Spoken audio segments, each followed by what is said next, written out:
That's not true. So this thing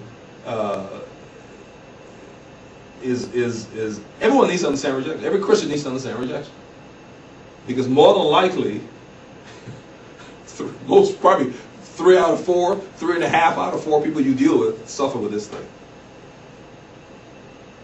Right? Because I say we all experience rejection. The issue is how much did we receive.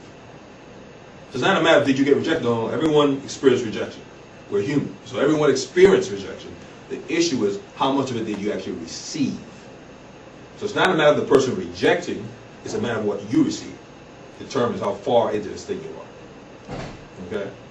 And if along the way someone doesn't come along to start showing you this stuff, then you go, you can be 106 years old. Age won't change this.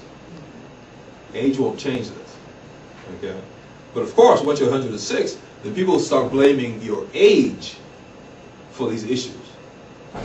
Right? It's like, no. Anyone who knew you 50 years ago, you did the same thing then too. Okay? Age has brought some in some senses, age says, well, you know, whatever restraint I held on to, I'm old. Sometimes it just gets worse, but it's not like that. The age is really not the problem. It's the fact that they're rejected is the problem. Is the problem. Now think about it. I don't often talk much about race and all those sort of things, but in Black America, African Americans, well, we kind of grew up with rejection. It's kind of, you know, it's kind of our history here in America is rejection, right? Our families got split apart, right? So children grew up without daddy or mommy or vice versa and so forth.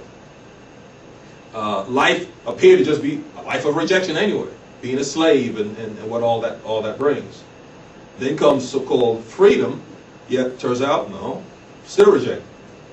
You know, white-only bathrooms, black-only bathrooms. And so our history has really been a history of rejection here in America. So it's really important, not that Caucasians or Hispanics or any other race doesn't have these issues, but clearly for this room, this is something you have to deal with. You have to deal with. Because it can undermine every relationship you have. Every relationship. Now, what can, we've talked about just the impact, what are some of the other impacts? Well, depending on how much, how deep the hurt is in rejection, my escape, by the way, the spirit of escape, is going to go towards something drastic, right? If it's small rejection, I may simply escape to chocolate. Talk about myself. I may escape to just, you know, some things, some minor things that long run are probably harmful, but immediately is not necessarily harmful. If my hurt is really deep, I may go to something more immediate. I may go to drugs. All right? It doesn't mean, if I'm hurting that bad, the allure of drugs is enticing. Forget your troubles. That's what the alcohol screams. That's what the cocaine says. Oh, come on. Come on. Forget your troubles. This will fix everything. All right? By the way, drug addiction is managed by a spirit of sorcery. That's a spirit involved with drug addiction. Okay? I may go to murder if I'm rejected. We see often, we've seen, we go back as far as 96, the shootings at Columbine High School. Right? We see these young teenagers shooting everybody. And it's so interesting, they interview the parents, and the parents claim, we raised them, you know, we raised them right.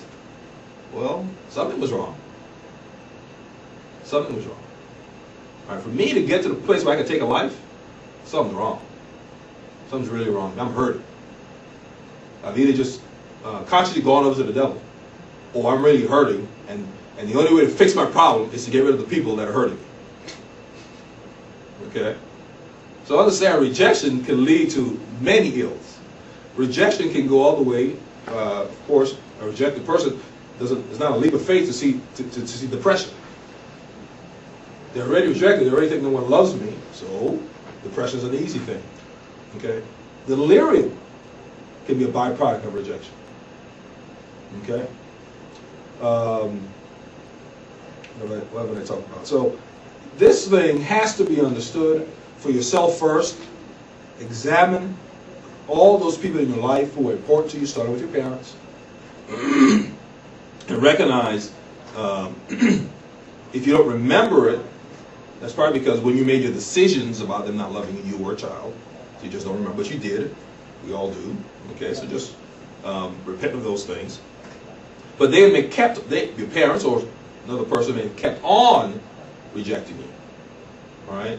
I said this last week. One of the gentlemen that I ministered to at one of the drug centers downtown, he's probably in his 40s. His father just disowned him. This is the same father that caused rejection when he was a child. Because he's now a drug addict, his father has now disowned him and says, "You're not my son."